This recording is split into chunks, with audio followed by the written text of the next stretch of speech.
IPL 2026లో sun Risers Hyderabad Boney కొట్టింది. గురువారం జరిగిన పోరులో సన్ రైజర్స్ హైదరాబాద్ కేకేఆర్ పై 65 పరుగుల తేడాతో ఘన విజయం సాధించింది. తొలుత బ్యాటింగ్ చేసిన సన్ రైజర్స్ హైదరాబాద్ 20 ఓవర్లలో 8 వికెట్లకు 226 పరుగులు చేసింది. ఇక కేకేఆర్ లక్ష్య ఛేదనలో 16 ఓవర్లలో 161 పరుగులకు ఆలౌట్ అయింది. ఈ మ్యాచ్ లో సన్ రైజర్స్ గెలిచిన అభిమానులు మాత్రం ఒక విషయంపై ఆగ్రహంగా ఉన్నారు. వీడియోను చూసే ముందు చిన్న రిక్వెస్ట్ అండి, వీడియోను లైక్ చేసి మీ సపోర్ట్ ని తెలియజేయండి. మొదటిసారి మన ఛానల్ ను చూస్తున్నట్లయితే సబ్స్క్రైబ్ చేసుకొని పక్కనే ఉన్న బెల్ ఐకాన్ ని ఆన్ చేసుకోండి.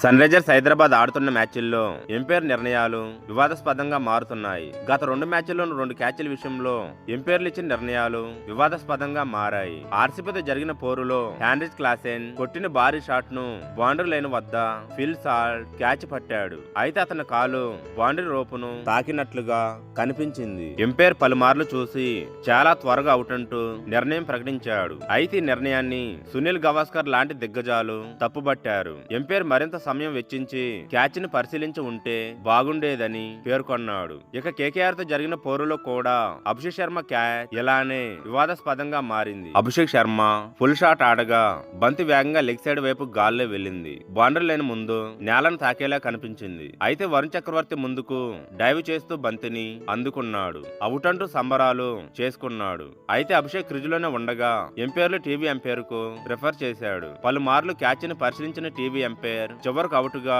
ప్రకటించాడు. అభిషేక్ శర్మ అసంతృప్తితో మైదానం వీడాడు. టీవీ రిప్లేలో బంతి నేరుగా చేతుల్లోకి వెళ్లకుండా బౌన్స్ అవుతూ వెళ్లినట్లుగా కనిపించింది. అయితే ఎంపైర్ మాత్రం బంతి కింద చేతి వేళ్లు ఉన్నాయంటూ అవుట్ ఇచ్చాడు. 2 మ్యాచ్లు ఇద్దరు సన్ రైజర్స్ హైదరాబాద్ బ్యాటర్లు అవుట్ అయిన క్యాచీలు వివాదాస్పదంగా మారాయి. క్లాసెన్ అభిషేక్ శర్మ అవుట్ అయిన సమయంలో మంచిగా ఆడుతున్నారు. వారు అవుట్ అయిన తర్వాత సన్ రైజర్స్ తడబడింది. తొలి మ్యాచ్ లో ఓడగా రెండో మ్యాచ్ లో గెలిచింది. సన్ రైజర్స్ ను వాడించేందుకు ఎంపైర్లు కుట్ర చేస్తున్నారంటూ అభిమానులు ఆరోపిస్తున్నారు. క్యాచ్ల విషయంలో టీవీ ఎంపైర్లు మరింత సమయం తీసుకోవాలి. క్వాలిటీ కెమెరాలను వాడాల్సి ఉంది. టీవీ ఎంపైర్ కూడా క్యాచ్ పై ఎటూ తేల్చలేకపోతే బ్యాటర్లకు ఫేవర్ గా నిర్ణయం ఇవ్వాలనే నిబంధన ఉంది. అయితే 2 పర్యాయాల్లో మాత్రం టీవీ ఎంపైర్ అవుట్ గా ప్రకటించాడు.